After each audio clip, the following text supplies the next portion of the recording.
Good morning, everybody. We're going to start in 5 minutes. I just want to go over a couple of things with you. I can go over with you the order of speakers. The U.S. Attorney is going to speak first and welcome everyone. That's U.S. Attorney Joseph Nocella. Then FBI Director Kash Patel will speak.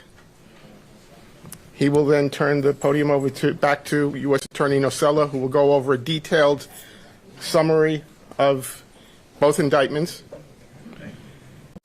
Following U.S. Attorney Nocella, it will be FBI Assistant Director in charge Christopher Raya, R-A-I-A. He's in charge of the FBI's New York field office. He will be followed by Homeland Security Investigations Special Agent in charge Ricky Patel. And after Ricky Patel, Police Commissioner Jessica Tisch will deliver remarks. There will be some other people standing up here at the podium who will not have speaking roles. You may recognize some of them. It'll be Chief of Detectives Joe Kenny will be up here, but he will not make remarks. Homeland Security Investigations Special Agent in charge Mike McCarthy from Newark will be standing up here also. And the Executive Director of the Waterfront Commission, Phoebe Sorial, will also be up here but not make remarks. The U.S. Attorney is going to introduce them in his welcoming remarks. We will take some questions after all of the speakers have finished speaking. We're not going to take any off-topic questions. We're just taking questions on the two indictments here today. The indictments are unsealed right now, so we have copies of the, well, it looks like most of them are gone now, but there were copies of the indictments and the detention letter on that table. And I'm going to email them out to everyone on our media list as well.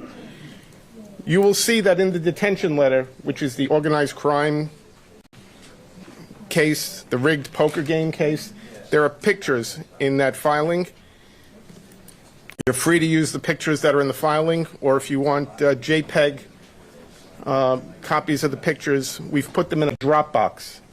So if you want the JPEG versions of those pictures, send me an email, and I'll send you an invitation to the Dropbox, so you'll have access. You can then download those pictures, okay? And as to probably two of the defendants here that are getting the most media interest, Chauncey Billups and Terry Rozier, they're going to appear in federal courts in the districts where they were arrested. Terry Rozier will be appearing in federal court in Orlando, Florida, sometime this afternoon. I can't tell you precisely, but sometime around 1 or 2 o'clock. Chauncey Billups in federal court in Portland. I don't know approximately what time that would be. They will both be arraigned on their indictments. They're in separate indictments, but they'll be arraigned on their indictments here in Brooklyn at a future date. The defendants that were arrested here in our area will be arraigned across the street sometime this afternoon. I believe there's about 31 people in custody, and others will be, there will be some who will self-surrender. So that's where things stand right now. Okay, so I'm going to go get the speakers, and we'll start in a couple of minutes, okay? Anybody have any questions? Your email address? It's John, John, Marzulli, Marzulli, at usdoj.gov. Thank you. Okay, see you in a couple of minutes. Can you spell your last name again? Marzulli.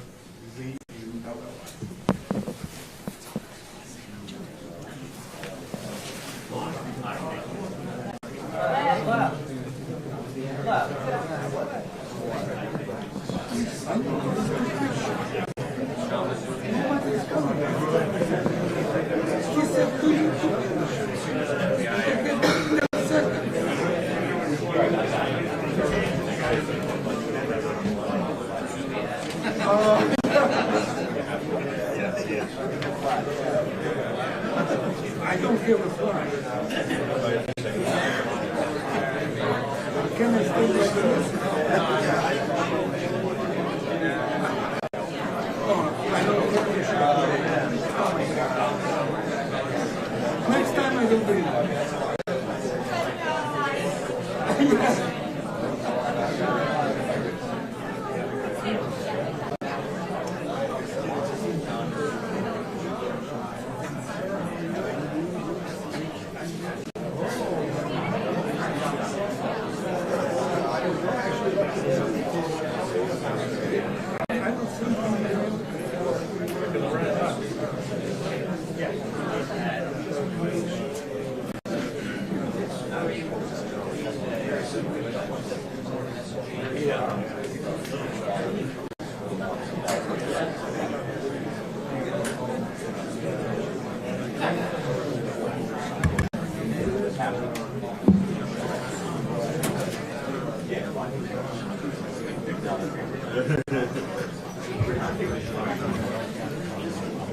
No pressure from the roll camera. You're a cat. No, that was let's leave that.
Heads up. Here we go.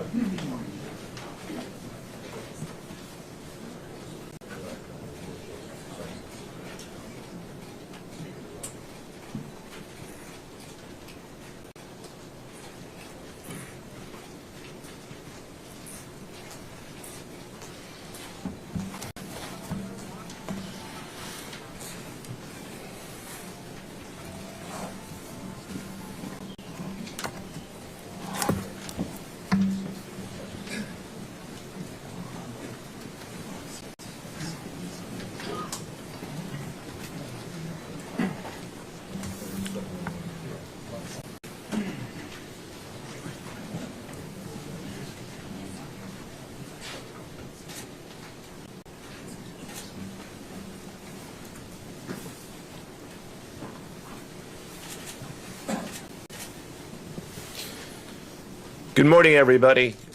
My name is Joseph Nocella. I am the United States Attorney for the Eastern District of New York. I'd like to welcome you here today.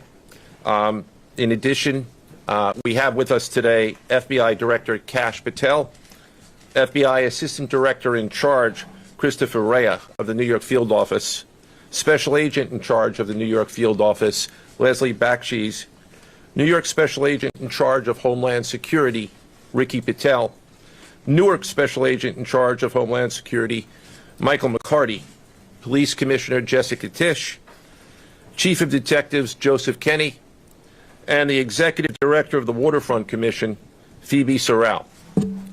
I'm now going to turn the podium over to FBI Director Kash Patel. Good morning. Today we are here in New York to announce a historic arrest across a wide-sweeping criminal enterprise that envelops both the NBA and La Casa Nostra. The men and women up here standing with me represent a small portion of the leadership team that brought profound justice in an era that needed it more than any. I'll just highlight some of the details in the case and the FBI work, and then you'll hear from the others. But as you now know, individuals such as Chauncey Billups, Damon Jones, and Terry Rozier were taken into custody today, former, current NBA players and coaches. What you don't know is that this is an illegal gambling operation and sports rigging operation that spanned the course of years. The FBI led a coordinated takedown across 11 states to arrest over 30 individuals today responsible for this case, which is very much ongoing. Not only did we crack into the fraud that these perpetrators committed on the grand stage of the NBA, but we also entered and executed a system of justice against La Casa Nostra to include the Bonanno, Gambino, Genovese, and Lucchesi crime families. And you'll hear more about those details today. The charges and the arrests that were taken down across this country range from wire fraud, money laundering, extortion, robbery, illegal gambling. This FBI will leave no room for any perpetrator of crime across this country. You hear a lot about our work of defending the homeland and crushing violent crime. Well, this work is also representative of a colossal portion of the FBI's mandate to keep America safe and to keep our entertainment industry fair and secure. The men and women that are standing up here today worked tireless hours, days, months, and years. And the fraud is mind-boggling. It's not hundreds of dollars. It's not thousands of dollars. It's not tens of thousands of dollars. It's not even millions of dollars. We're talking about tens of millions of dollars in fraud and theft and robbery across a multi-year investigation. And we could not have done it without our interagency partners that are before us today. The NYPD, HSI, and teams of law enforcement officials from around the country made this day possible. It takes a team to bring this kind of justice, sweeping justice, into the halls of the United States courtrooms, where our brave United States attorney has led this prosecution. It takes courageous prosecutors to stand before you and say, we will not allow this kind of illicit activity to happen, not only at the national sporting level, but also where it hides in La Casa Nostra.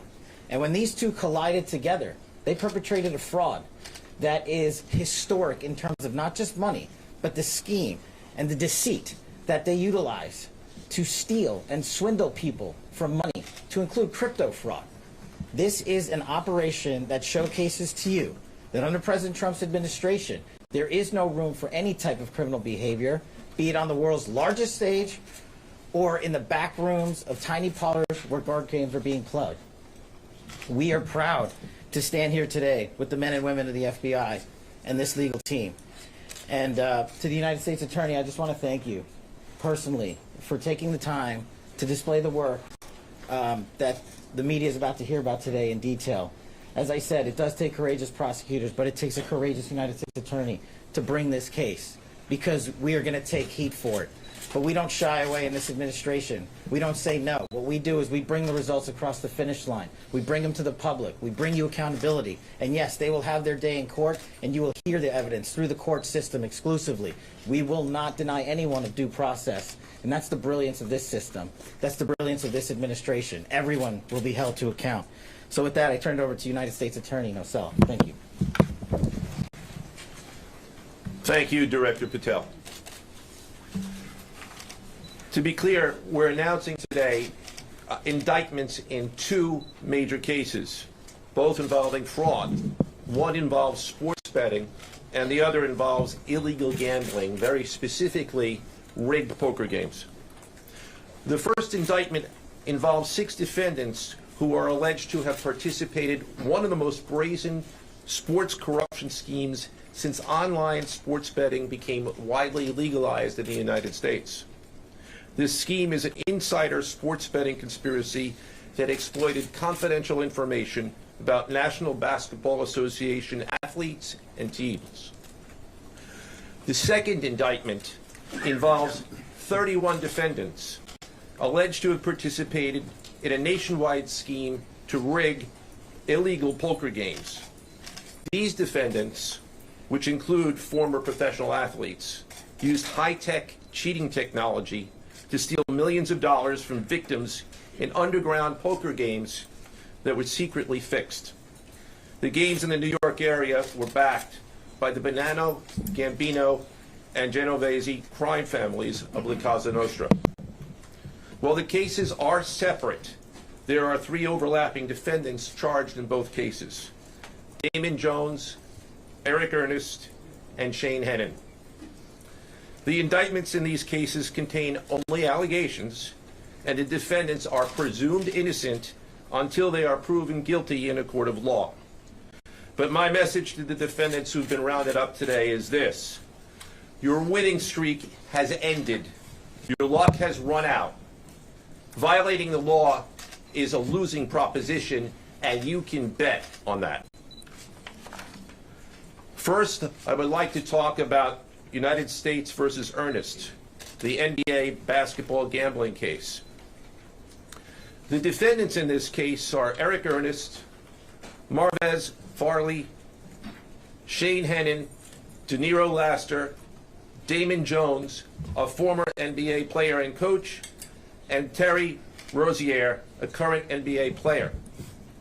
Other co-conspirators were previously charged for their roles in the scheme, including former NBA player Jontay Porter. Between December 2022 and March 2024, these defendants perpetrated a scheme to defraud by betting on inside, non-public information about NBA athletes and teams. The non-public information included when specific players would be sitting out future games, or when they would pull themselves out early for purported injuries or illnesses. They relied on corrupt individuals, including Jones and Rozier. They also misused information obtained through long-standing friendships that they had with NBA players and coaches. And in at least one instance, they got their information by threatening a current player, Porter, because of his pre-existing gambling debts. Defendants used this non-public information to place hundreds of thousands of dollars in fraudulent bets, mostly in the form of prop bets on individual player performance. The bets were placed through online sports books and also in person at casinos. The defendants relied on a network of straw bettors to place the maximum amount of bets to increase their potential profits. Most of these bets succeeded, and the intended losses were in the millions of dollars. The defendants then laundered their illegal winnings in various ways: peer-to-peer platforms, bank wires, and simple cash exchanges. The indictment details specific examples where the defendants profited from illegal gambling and illegal betting on various NBA games about the performance of players on, among other things, the Charlotte Hornets, the Portland Trail Blazers, the Los Angeles Lakers, and the Toronto Rangers. Each defendant in the NBA basketball gambling case has been charged with conspiracy to commit wire fraud and conspiracy to commit money laundering. Now, I would like to turn to the other case, United States versus Aiello, the rigged poker game case.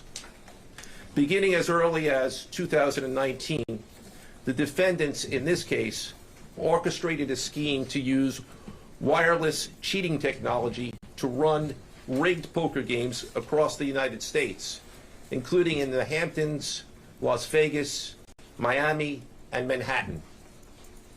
The scheme targeted victims known as, quote, fish, who were often lured to participate in these rigged games by the chance to play alongside former professional athletes who were known as, quote, face cards. The so-called face cards included the defendant Chauncey Billups, who at the time of the scheme was a former NBA player and is currently the head coach of the Portland Trail Blazers, and also Damon Jones, a former NBA player and coach. What the victims, the fish, didn't know is that everybody else at the poker game, from the dealer to the players, including the face cards, were in on the scam. Once the game was underway, the defendants fleeced the victims out of tens or hundreds of thousands of dollars per game. The defendants used a variety of very sophisticated cheating technologies, some of which were provided by other defendants in exchange for a share of the profits from the scheme. For example, they used off-the-shelf shuffling machines that had been secretly altered in order to read the cards in the deck, predict which player at the table had the best poker hand, and relay that information to an off-site operator. The off-site operator sent the information via cell phone back to a co-conspirator at the table, and that person at the table was known as the quarterback. The quarterback then signaled secretly the information he had received from others to others at the table, and together they used that information in order to win their games and to cheat the victims. Defendants used other cheating technologies such as poker chip tray analyzers, which is a poker chip tray that secretly reads cards using a hidden camera, special contact lenses or eyeglasses that could read pre-marked cards, and an X-ray table that could read cards face down on the table.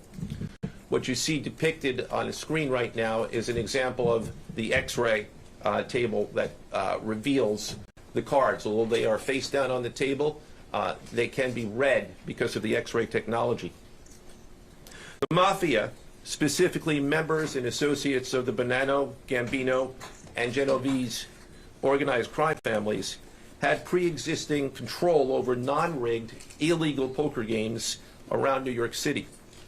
As a result, they also became involved in the rigged poker games, helping to organize the games and taking a cut of the proceedings, and working to enforce the collection of debts. The defendants laundered their proceeds, including through cash exchanges, the use of multiple shell companies, and through cryptocurrency transfers. As part of the scheme, some of the defendants and their co-conspirators also committed acts of violence, including the gunpoint robbery of a person in order to obtain a rigged shuffling machine, and extortions that were perpetrated against victims in order to ensure that they repaid their gambling debts. Defendants who participated in the rigged poker scheme are charged with wire fraud conspiracy. Other defendants have been charged with crimes including illegal gambling, money laundering, Hobbs Act robbery, and extortions. This case demonstrates our office's unrelenting commitment to fighting the scourge of organized crime in whatever form it takes. I'd like to conclude my remarks by thanking the incredible hard work of our law enforcement partners, including the FBI, Homeland Security, the NYPD, and the Waterfront Commission. I also want to thank the dedicated prosecutors who built these two cases and who are standing to my right. Benjamin Weintraub, David Bourbon, Caitlin Farrell, Michael Gibaldi, Irisa Chen, and Sean Sherman. They had the assistance of paralegal specialists Liam McNett, John Schneider, Marlene Bosler. Also deserving of our thanks because of their outstanding investigative work on the NBA case are FBI Special Agents Russell Lantier, Dominic Mariani, Amy Giarosa, Shane Wilkins, and Supervisory Special Agent Luke Hardison. On the rigged poker game scheme, outstanding work was performed by FBI Special Agents Thomas Cribbin, Jeff Boriola, Jonathan Corona, Alexander Silverman, Amy Campanaro, and Supervisory Special Agent Michael Malahy, as well as NYPD Task Officer James McCullough, and from Homeland Security, Supervisory Special Agent Charles Freund, and from the Waterfront Commission, Detective Paul Shimborski. Finally, I want to note that the investigations in both cases are ongoing, and we encourage anyone with information about either scheme to please contact the FBI. Now I would like to turn the podium over to Special Agent in charge of the New York Field Office, I should say the Assistant Director in charge of the New York Field Office of the FBI, Christopher Rea. Chris?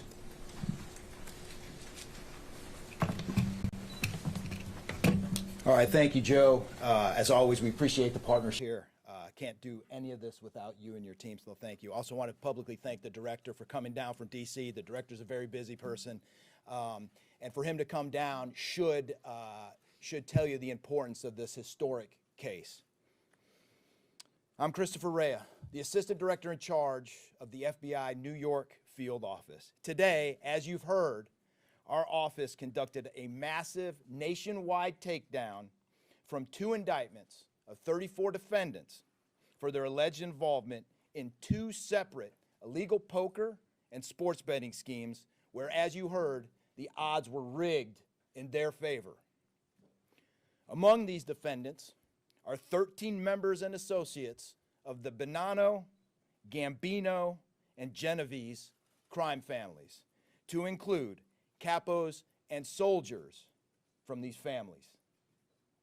Additionally, as you heard, current and former NBA coaches and players are also implicated, to include Chauncey Billups, Damon Jones, and Terry Rozier. 3 of the named defendants are charged for their alleged roles in both schemes.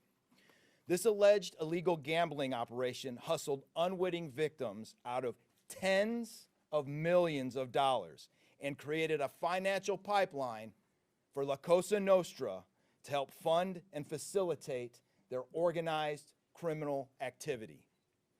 Victims were attracted to play alongside well-known professional athletes and coaches like Chauncey Billups, only to be unknowingly deceived through rigged shuffling machines, fixing the odds in their favor, as alleged and as you just heard from the U.S. Attorney's Office. This alleged scheme wreaked havoc across the nation, exploiting the notoriety of some and the wallets of many to fund the Italian crime families here in New York.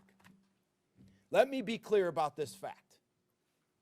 The FBI has not and will never take their eye off the ball when it comes to Italian organized crime in this city, specifically the LCN and the 5 families here in New York.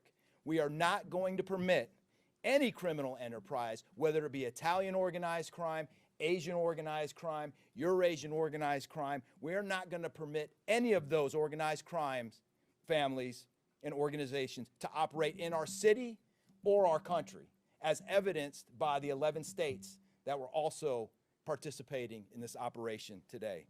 The FBI office here in New York remains committed to eradicating all unlawful revenue streams fueling this criminal activity. As with most cases we've worked, this is only the tip of the iceberg for the FBI and the U.S. Attorney's Office.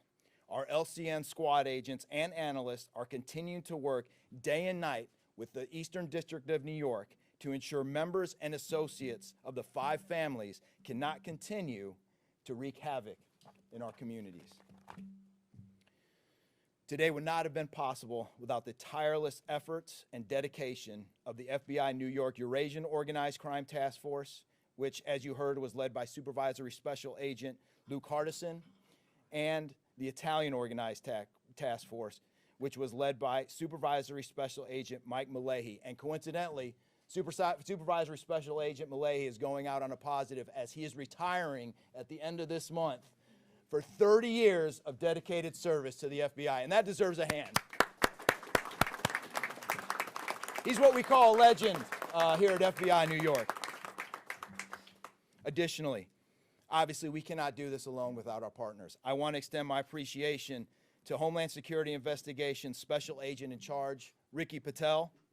Of course, we do nothing in this city without the NYPD. New York City Police Department Commissioner Jesse Tisch, thank you, ma'am, for all your work and all your resources that you dedicated to this. And New York Waterfront Commissioner Phoebe Soriel for their agency's assistance and support throughout this lengthy and complex investigation. Our collective efforts ensured these subjects will face accountability, like the director said, for their alleged wrongdoings. Thank you, and I'll now turn it over to Special Agent in charge of HSI, Ricky Patel.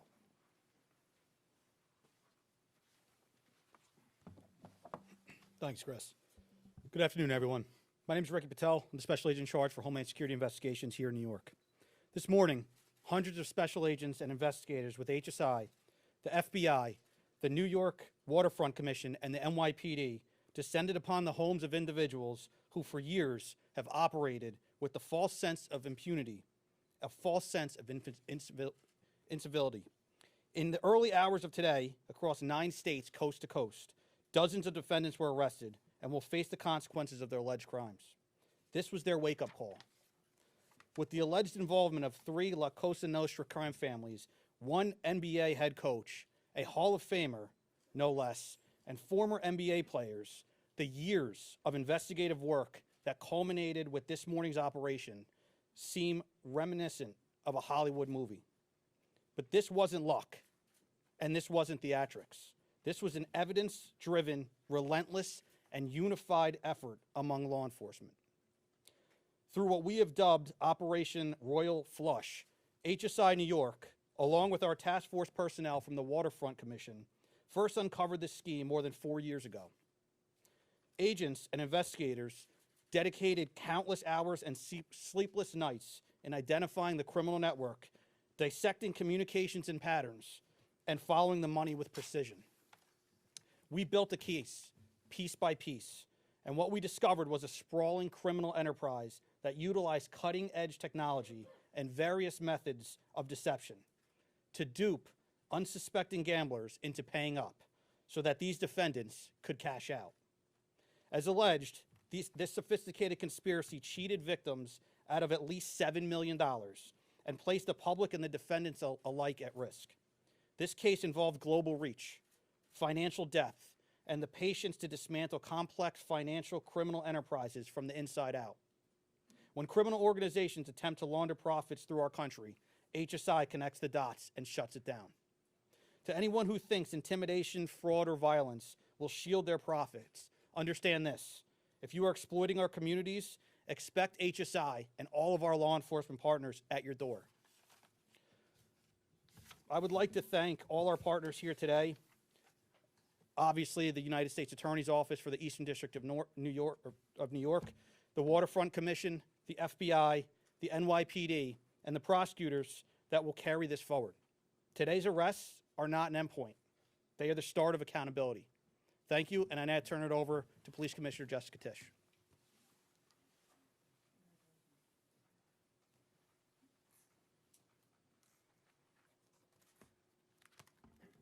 Good morning. Thank you to Director Patel, Assistant Director Rea, and U.S. Attorney Nocella. What we're announcing today is not just another takedown. It's the result of more than 2 years of coordinated investigative work by the NYPD's Joint Organized Crime Task Force and the FBI. 2 cases that exposed criminal networks led by 34 individuals who believed the rules did not apply to them. They hid behind layers of complexity, behind money, and behind influence, believing those things would shield them from accountability. The first case, Operation Nothing But Bet, exposed a gambling ring built around professional basketball, where players and associates allegedly used inside information to manipulate prop bets on major sports betting platforms. They placed wagers on unders on players to score less, rebound less, assist less, using information that was not yet public. In some instances, players altered their performance or took themselves out of games to make sure that those bets paid out. One example occurred on March 23rd, 2023 in Charlotte. Terry Rozier, an NBA player now with the Miami Heat, but at the time playing for the Hornets, allegedly let others close to him know that he planned to leave the game early with a supposed injury. Using that information, members of the group placed more than $200,000 in wagers on his under statistics. Rozier exited the game after just 9 minutes, and those bets paid out, generating tens of thousands of dollars in profit. The proceeds were later delivered to his home, where the group counted their cash. As the NBA season tips off, his career is already benched, not for injury, but for integrity. As a result of this investigation, 6 defendants, including Rozier, are now facing conspiracy to commit bank and wire fraud. In a second case, Operation Zen Diagram, investigators uncovered a long-running scheme in which members and associates of several well-known organized crime families rigged high-stakes poker games across the country. These operatives included capos and multiple soldiers from the Bonanno, Gambino, Lucchese, and Genovese crime families, bringing 4 of the 5 families together in a single indictment is extraordinarily rare. It reflects how deep and how far this investigation reached and the skill and the persistence it took to get here. That work uncovered a deliberate, technologically sophisticated operation designed to carry out their crimes. They used custom shuffling machines that could read the order of cards, barcoded decks, and hidden cameras built into tables and light fixtures. The organizers also enlisted well-known public figures, former and current NBA players and coaches, including Chauncey Billups, the head coach of the Portland Trailblazers, an NBA champion and a Hall of Famer, to make the games appear legitimate. Victims believed that they were sitting at a fair table. Instead, they were cheated out of millions. One victim in particular lost $1.8 million. In total, losses exceeded $7 million and continue to climb. And when people refused to pay, these defendants did what organized crime has always done. They used threats, they used intimidation, and they used violence. It's the same pattern that we have seen for decades: traditional mob enforcement methods combined with new technology to expand the reach of their operations. Now, with the unsealing of today's indictment, 34 individuals are facing charges including robbery, extortion, money laundering, wire fraud, bank fraud, and illegal gambling. I want to commend the outstanding work of our detectives from the Joint Organized Crime Task Force and their dedication to these cases, especially Captain Ruben Pagan, Sergeant Chris McGuire, Detective Alexander Creamer, Detective James McCullough, and of course, our Chief of Detectives, Chief Kenny. As part of these investigations, our members recovered and reviewed thousands of hours of video, conducted extensive surveillance on illegal gambling locations across the city, and executed more than 24 search warrants on electronic records that revealed the true extent of this conspiracy. Once again, the work of our detectives, together with the FBI and the U.S. Attorney's Office, closed those gaps before they could widen further. The NYPD is proud to stand with each of you today, as these cases represent the kind of partnership that defines modern law enforcement agencies, sharing intelligence, coordinating resources, and moving as one team. Thank you.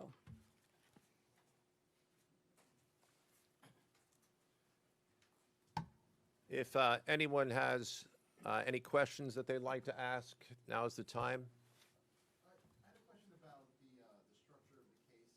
Is it the investigation into one case, did that lead into the discovery of the other? If you could talk more about the link between the two.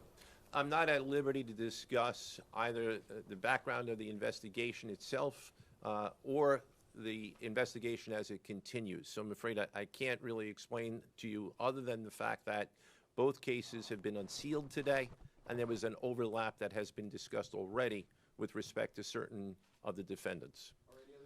Yes. Chauncey Billups claimed that he had a gambling addiction. Did Rozier or Billups or David Jones claim the same thing at all? With respect to any allegations or defenses that have been made by any of the defendants, they will have their opportunity to present them in court. We're not here to air those at this time or to discuss them. Yes? You said the investigation is still ongoing. There seem to be several players referenced in the indictments, some that may have potentially passed on information. Is there the possibility of future arrests of NBA players in connection to the As I said, I can't discuss ongoing investigations. The investigation is ongoing, which by definition means that there will be further evidence uncovered at a minimum, and there's always that possibility. But I can't comment any further with respect to that. Yes? Thank you. Director Patel, you had said in your comments, we're going to take heat for this case. Why do you say that, and what efforts might you take to counter that? It's not popular to go after some of the defendants that we went after today, but justice is served blindly. And how do we countermand that? Simple. The unsealing of these indictments today shows the force of the Department of Justice and our great Attorney General and the leadership that we have at the FBI and the team here to specifically mete out justice. And look, let's not, mince words. This is the insider trading saga for the NBA.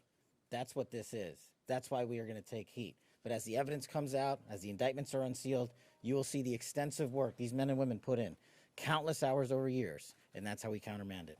Director Patel, so the dates of these indictments that they were filed are October 9th and October 16th. Can you talk about the timing of moving in now?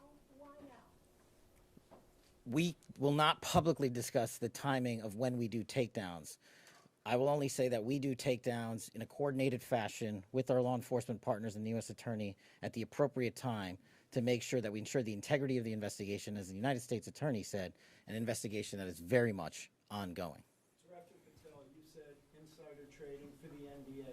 What are the implications of this case for other sports leagues and for the legal gambling industry in general? Simple. If you're participating in the legal gambling industry, you got nothing to worry about. If you're participating in illegal conduct, you got everything to worry about, and this case shows it. Did the illegal conduct cross with the legal sports betting platforms in any capacity? And if so, is that the search warrants that the police commissioner just referenced? I'm not sure I quite understand your question. You're asking if the illegal conduct... If it crossed with, like, the sports betting industry, or the online sports betting industry in any way? The sports books themselves are victims in this case. They themselves did not, as far as our investigation has concluded, they did not perpetrate anything unlawful. Are you able to say which sports books or online outlets they use to make these bets? I'm not going to respond to that at this time, but that information will be made public. Yes? Can you identify the access point where these co-conspirators were able to recruit these, famous people to partake in the schemes? When you say the access point, They were able to recruit them? I'm not sure which case you're referring to. Both. So Well, Rozier, how he was recruited, Damon Jones in the NBA scandal, and then Billups for the poker game. we're not at liberty to say that at this time. That will be revealed in due course. Yes? He was being... What is your question, sir? Hey, thanks for being here. You just said that the sports books themselves are the victims, at least in the indictment involving Terry Rozier and others. They're among the victims. Okay, but those companies make, as we all know, they make a crazy amount of money off of a lot of everyday Americans make bets and mostly lose them. Are you concerned with a jury potentially not being sympathetic in a case where the victims, as you say, are these multi-million or billion-dollar gambling companies? Let me repeat that all of the defendants themselves are presumed innocent. We believe that at a trial, when they have the opportunity to present their defenses, if they chose, because they're not required to, we will come forward with the evidence to demonstrate their guilt. Yes? Did the NBA cooperate with this investigation at all? The answer to your question is yes, the NBA has cooperated with the investigation. Yes, sir. There's been reason to believe there's an associated college basketball element to this. Can you confirm that, or is there another investigation or part of this investigation that will affect college basketball? The investigations that we announced today did not involve college basketball. Last question. Yes.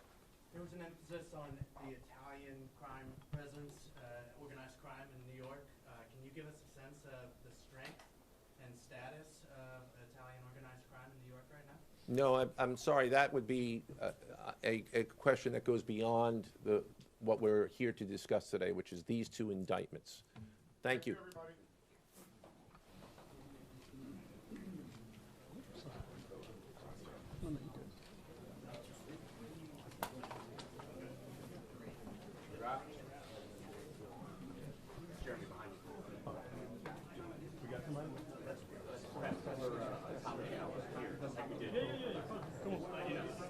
Thank you.